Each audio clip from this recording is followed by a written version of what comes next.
Truth Behind Raccoon City. It's 60 fucking pages.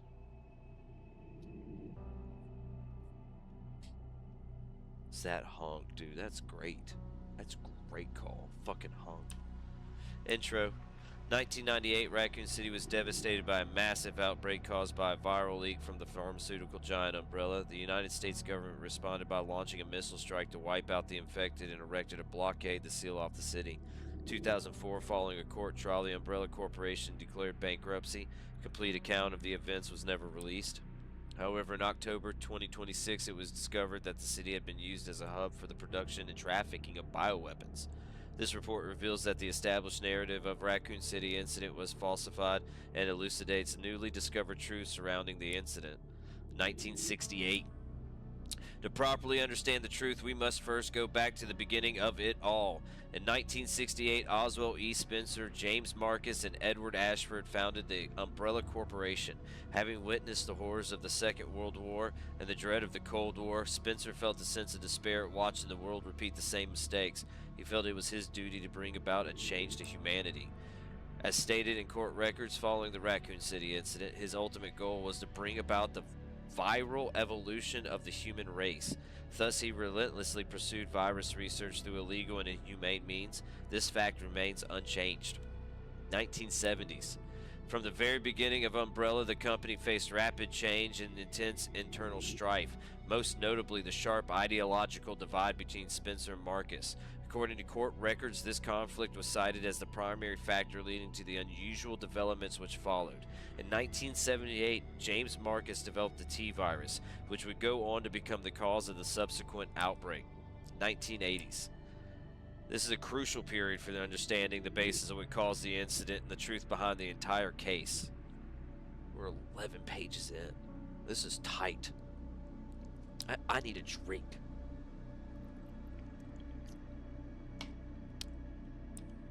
Spencer's influence in ARC's establishment. Spencer used internal politics to have Marcus demoted, absorbing T-virus research into a facility under his own control. From then on, Umbrella began to actively research and develop bioweapons under Spencer's leadership. The underground facility known as ARC, which was discovered during recent events, originally served as the administrative center of Umbrella's research. Several documents outlining Spencer's plan for ARC have also been discovered. Excerpt from Confiscated Records, Long-Term Strategic Review, 1980.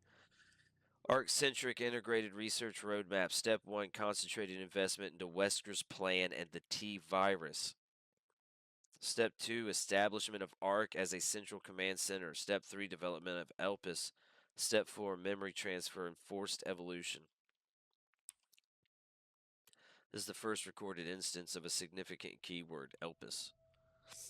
For the sake of ELPIS. Connections involvement.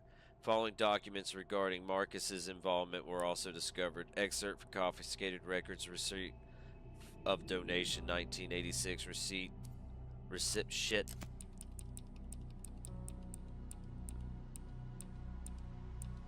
Where are you at? Recipient James Marcus, sender F Foundation, amount 30 million. This document shows a suspicious flow of funds being channeled to Marcus. Past FBI investigations revealed that the source of the funds, the F Foundation, was just one of the puppet organizations of the Connections. The F Foundation no longer exists. The Connections is a criminal organization that various government agencies have been sounding the alarm against for years. The illicit group is at the heart of all of this. Evidence suggests that the Connections sought involvement with Umbrella's central operations. Additional documents belonging to the protege of Marcus, Brandon Bailey, have been uncovered. Excerpt from Confiscated Records, Telegraph Log, 1988. Sender Brandon Bailey, recipient F Foundation. Preparations are complete. I think it's time they made contact with me directly, don't you? I await a response. This indicates that Bailey took over correspondence with the Connections. Succeeding Marcus, Bailey was rumored to be the founder of the Connections, but that may only have been a small cog in the large machine. We now believe the Connections has had deep roots in the criminal underworld since before the 1980s. Much about the Connections remains unknown. Spencer's Purge. In order for Spencer to obtain complete control over Umbrella, he used force to deal with any internal opposition and influential adversaries. A list of these individuals, seemingly prepared by an associate of Spencer's, was recently discovered. Excerpt from confiscated records, reevaluation list. Following the CEO's reevaluation protocol, measures will be taken against these individuals: Cheryl Moore, Michael Craner, James Marcus. Some's omitted. 1990s. During this period, Umbrella continued to grow and expand through ties with government. The organization became so large that Spencer could no longer fully control it. Numerous accidents plagued Umbrella facilities around the world as a result of poor management. Furthermore, information was being leaked to rival organizations and the connections due to moles who had infiltrated the company. Yet, despite circumstances, Spencer was able to thoroughly protect and complete his research at the Ark, the research Elpis. While most records regarding Elpis were lost with the destruction of Ark, a precious few remain. Excerpt from confiscated records. Spencer's message, 1990, data missing, Tricell, HCF, the family, and Umbrella. Elpis shall bring it all to an end. Data corrupted. Only information leaked about Elpis was that it had the potential to upset the military balances of the entire world. However, a strictly managed password known only to Spencer was needed to access it.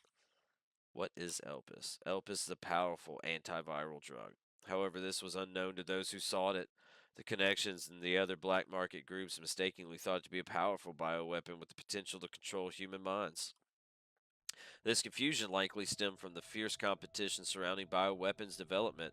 It's common knowledge that Spencer, the developer of Elpis, aimed for the evolution and control of humanity through viral technology. Completion of Elpis. Based on data taken from confiscated records and changes in Spencer's behavior, we believe Elpis was completed around the mid-1990s. After this period, the records show a marked decrease in number of public statements from Spencer. A similar decrease in activity was also observed at the Raccoon City orphanage. Disturbingly, it's suspected that the children at the orphanage had long been used for umbrella experimentation. While Spencer frequently visited the orphanage, records indicate he stopped in the 1990s. Furthermore, the orphanage was under the research jurisdiction of William Birkin in the late 90s. Birkin turned against Spencer, ultimately leading to the leak of the T virus. 1998, the Raccoon City incident. T-virus leaked from the Umbrella Research Facility in Raccoon City, causing an unprecedented outbreak. In response, the government decided to launch a missile strike on the city under the pretense of containing the spread. However, this is where we have been misled. Missile strike was not launched to prevent the spread of infection. A plan was formed to disrupt the relationship between the government and Umbrella and shift the blame for all illegal activities onto Spencer. Found records indicate that the connections lobbied for the missile strike. Excerpts from confiscated records. Access log. First assembly minutes. Ark has been secured. Commence the missile strike. The blame will fall solely on Spencer. With this, Umbrella will be dismantled and will seize their assets. Their goal was the acquisition of Umbrella assets, particularly the thing that believed would disrupt the world's military balance, Elpis. Due to Bailey's involvement, the connections were aware of Umbrella's inner workings prior to the Raccoon City incident. This set them up to swiftly secure Ark before instructing the government to carry out the missile strike. After the Raccoon City incident, the Umbrella trials. As well-known trials were held after the events of Raccoon City incident. Testimony from Raccoon City survivors, along with evidence submitted by the Global Pharmaceutical Consortium, demonstrated the scope of Umbrella's nefarious activities. Evidence against Spencer was presented at the trials by his subordinate, Albert Wesker. It is now evident that Wesker was linked to the Tricell, which in turn had strong ties to connections. Therefore, it is highly likely that there was some pressure from the government and the connections during the trials. In 2004, following the outcome of the trials, Umbrella was forced into bankruptcy. Just as the connections in the government intended, Oswald E. Spencer was held accountable as CEO and he disappeared from public eye. Acquisition of Ark. Connections in the government seized Ark during Raccoon City incident. Therefore, Ark served as a base for research, development, and distribution of bioweapons.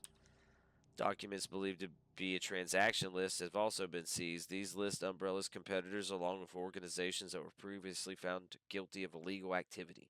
Fortunately, most evidence was lost with the collapse of Ark. Recovery efforts continue, but success is unlikely. Proliferation of bioterrorism. Following the Raccoon City incident, weaponized viruses developed by Umbrella were leaked. Subsequently, instances of bioterrorism utilizing this technology spread around the globe. 2013, President Adam Benford was assassinated in a bioterrorist attack.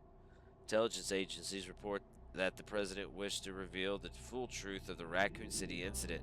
It is possible President Benford was privy to the facts revealed in this report. Spencer's final years. Remaining records about Spencer after the dissolution of Umbrella are scarce, but a new source of information has recently come to light, an interview conducted by Alyssa Ashcroft. Despite being responsible for countless atrocities, Spencer showed some signs of remorse in this interview. Having lost everything, he sought atonement. While Elpis is a powerful instrument that can render viral weapons inert, it also has the potential as a panacea to be used for good. It's possible that Spencer's true motivations behind Elpis were peace and redemption. While he remained obsessed with the evolution of humanity throughout his later years, most testimonies describe him as nothing but a senile old man. Spencer died in 2006 at his secluded estate. His true intentions behind developing Elpis will forever remain unknown. Conclusion. As we see from records, the Umbrella Corporation's liquidation was intentionally orchestrated by the connections in the U.S. government. Furthermore, they were involved in the illegal development and trafficking of bioweapons in Raccoon City. The extent of which past and present governments were involved requires further investigation. Much about the connections remains shrouded in mystery, and most records of their involvement were destroyed alongside art. Countless lives have been lost. As government officials, we have duty to pursue the truth. If anything, finding will finally offer some closure to everyone who fell victim to these heinous actions. FBI intelligence analyst Grace Ashcroft. That was a fantastic breakdown of that.